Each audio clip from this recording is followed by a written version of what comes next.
আসলে দেখেন প্রত্যেকটা ম্যাচ জেতার পর ড্রেসিং রুম অবশ্যই সবাই খুব খুশি থাকে। আর আমি মনে করি কালকেও সেম জিনিসটাই ছিল। আর বিশেষ করে হামজা যেহেতু ওর আমাদের বাংলাদেশের মাঠে ফার্স্ট খেলছে আর ফার্স্ট ম্যাচে গোল করছে, এটা একটা এক্সট্রা প্লেয়ারদের মধ্যে একটা আনন্দ বেশি কাজ করেছে।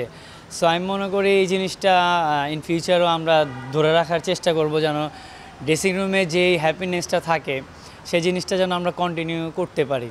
আচ্ছা, গতকালকে যে ম্যাচটা খেললেন সেই ম্যাচটাই আপনার কাছে কি মনে হচ্ছে? তিনজন প্রবাসী খেলেছেন এবং ফাহমিদুল যাকে নিয়ে অনেক কথা হয়েছে, সেই জায়গায় তার কম্বিনেশনটা, টিম কম্বিনেশনটা কতটা ছন্দে ছিল? হ্যাঁ দেখেন, ফাহমিদুল ফার্স্ট ম্যাচ ছিল। সো আমি মনে করি ওভারঅলও ভালো পারফরমেন্স করছে, কারণ আপনি দেখেন দেশের মাঠে একটা ওয়েদারেরও একটা ব্যাপার থাকে। সো আমি মনে করি টিমের সাথে কমিউনিকেশন, আন্ডারস্ট্যান্ডিং খুব তাড়াতাড়ি ও এটা জিনিসটা মানিয়ে নিতে পারছে। আর কোচ খুবই সাপোর্টিভ ছিল যে যত তাড়াতাড়ি পারে টিমের সাথে যেন অ্যাডজাস্ট হতে পারে। ওয়ালটন বিএলডিসি ফ্যান, খরচ বাঁচে 65% পর্যন্ত। ওয়ালটন বিএলডিসি ফ্যান ছড়ায় স্বস্তির সবুজ হাওয়া। এই জিনিসটা আমরা প্লেয়াররাও চেষ্টা করছি, যারা আসছে যেন তাদের সাথে আমরা খুব তাড়াতাড়ি যেন কমিউনিকেশন, সব কিছু খেলার মধ্যে গিয়ে আন্ডারস্ট্যান্ডিং, এই জিনিসগুলো যেন আমরা তাড়াতাড়ি বিল্ড আপ করতে পারি। সো এই জিনিসটা ইনশাল্লাহ খুব ভালোভাবেই হচ্ছে। সো সিঙ্গাপুরের ম্যাচে আরও কিছু সময় আছে। সো আমি মনে করি আরও ভালো আমরা একটা সময় পাবো ওদের সাথে আন্ডারস্ট্যান্ডিং করার জন্য। আরেকটা প্রশ্ন শেষ করে দিই একটু, সেটা হচ্ছে যে হামজা চৌধুরীর ইন্টারন্যাশনাল ক্যারিয়ারের ফার্স্ট গোল এবং বাংলাদেশের হয়ে সেটা প্রথম ম্যাচে ঘরের মাঠে, এইটা হওয়ার পরে আপনারা কি তাকে উইশ করছিলেন? আপনারা তাকে কতটা কোনো অনার টনার দিয়েছিলেন কিনা, বা কেউ কোনো টিপ দিয়েছে কিনা? না না, আসলে টিপস বা এরকম কিছু না, বাট আমরা প্রতিনিয়তই হামজার সাথে যখন থাকি ওর কাছ থেকে অনেক কিছু শিখি।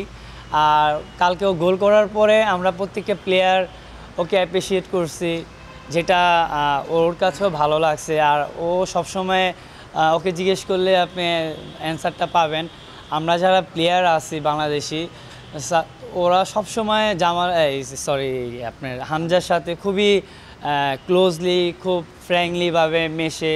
ও মেশে, আমরা মিশি। সো মনে হয় না যে ও দেশের বাইরে থেকে আসছে, বা ও মনে হয় আমাদের বাংলাদেশি ছেলে, বাংলাদেশের মতোই কালচার, সেম আমাদের মতোই ও। ভাই, আপনি কালকে অনেক দূর পরে একটা গোল পেয়েছেন, দুর্দান্ত একটা গোল করেছেন। গোলটি করে আপনার কেমন লাগলো এবং এই গোলটি আপনার আত্মবিশ্বাস কতটুকু বাড়িয়ে দিল সিঙ্গাপুর ম্যাচের জন্য?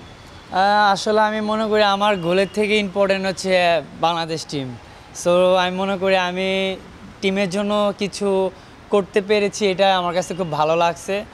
আর যেহেতু কালকের ম্যাচটা মূলত ছিল সিঙ্গাপুরের সাথে আমরা কীভাবে খেলবো, সো ওই জিনিসটাই আমাদের মেইন ফোকাস ছিল। আর অ্যাজ এ পার্সোনাল হিসেবে যদি আমি মনে করেন, অবশ্যই আমার ভালো লাগতেছে, কারণ অনেকদিন পর একটা ন্যাশনাল টিম হয়ে গোল পাইছি। সো ওই জিনিসটা অবশ্যই ভালো লাগার একটা ব্যাপার।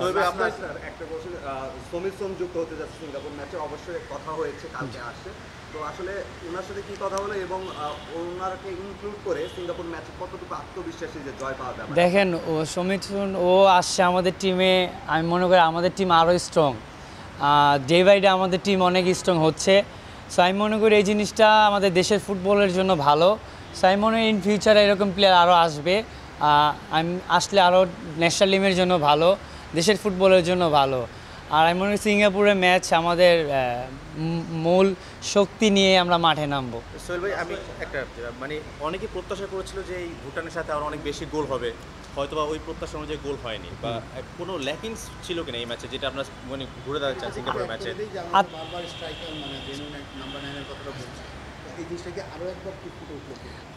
আমি বলি, ভুটানকে আপনারা যেভাবে দেখতেছেন মনে হচ্ছে যে ওরা আসলে কোনো না, ওরা হচ্ছে আমাদের থেকে র্যাঙ্কিংয়ে আগে আছে, তাই না? সে এক ধাপ হোক আর যাই হোক। আর ভুটান টিম কিছু ইজি না, ওরাও আপনি দেখেন অনেকগুলো ম্যাচ ভালো ভালো টিমের সাথে ভালো রেজাল্ট করছে। আর আমরা সিঙ্গাপুরের সাথে যেই প্যাটার্নে খেলবো, সো ওই অনুযায়ী আপনার হচ্ছে ভুটান টিমটা সিমিলার। সো আমি ওই অনুযায়ী আমাদের কোচ যেটা চাচ্ছিল সেটা আমরা 100% না দিতে পারলেও অলমোস্ট কাছাকাছি আমরা যেতে পারছি। বাট এখানে আমাদের আরও অনেক কিছু সুযোগ আছে ইমপ্রুভ করার। সো আমাদের হাতে কিছু সময় আছে, ইনশাল্লাহ আমরা এই সুযোগটা কাজে লেগে যেন আমরা সিঙ্গাপুরের সাথে প্রপারভাবে মাঠে নেমে যেন ভালো একটা রেজাল্ট নিয়ে আসতে পারি। স্যার অনেকদিন পরে জাতীয় স্টেডিয়ামে ম্যাচ খেলতে নামলেন, কেমন লাগলো স্টেডিয়ামের পরিবেশটা বা কেমন কি চেঞ্জটা দেখলেন? আলহামদুলিল্লাহ, অনেকদিন পর ন্যাশনাল স্টেডিয়ামে খেলতে পেরে প্রত্যেকটা প্লেয়ার খুবই আনন্দ ফিল করতেছে, কারণ আপনার যে একটা এনভায়রনমেন্ট ছিল, সাপোর্টাররা যেভাবে আমাদেরকে প্রত্যেকটা মুহূর্তে যেভাবে সাপোর্ট দিচ্ছিল, এটা একটা প্লেয়ারদের একটা ড্রিম থাকে। সো আমি মনে করি এটা ইন ফিউচারও কন্টিনিউ থাকবে, আর সিঙ্গাপুরের ম্যাচটাও আশা করি দর্শকরা সেমভাবে আমাদেরকে সাপোর্ট দিয়ে যাবে। আপনি বললেন যে কোচ যেটা চাচ্ছিল সেটা আপনারা মোটামুটি 100 দিতে চেষ্টা করেছেন, কিন্তু হয়তো বা 100% দিতে পারেননি। স্পেসিফিক যদি একটু জানতে চাই, কোচ আসলে ঠিক কীভাবে কী কাজটা চাচ্ছিল যেটা আপনারা দিতে পারেন? আসলে দেখেন, আমাদের কিছু টেকনিক্যালি কিছু জিনিস থাকে যেগুলো আসলে আপনারা বা যারা ফ্যান থাকে বা আপনারা হয়তো মাঠের বাইরে থেকে বোঝা আসলে ডিফিকাল্ট। সেটা আমরা যারা প্লেয়াররা আসলে আমরা জিনিসটা ফিল করতে পারি যে কোচ কি প্ল্যান চাচ্ছিল বা কী ট্যাকটিকগুলো চাচ্ছিল, সেগুলো আমরা প্লেয়াররা আসলে এটা ফিল করতে পারি। For more updates, subscribe to our YouTube channel and click on the bell icon. Follow us on Facebook and Instagram.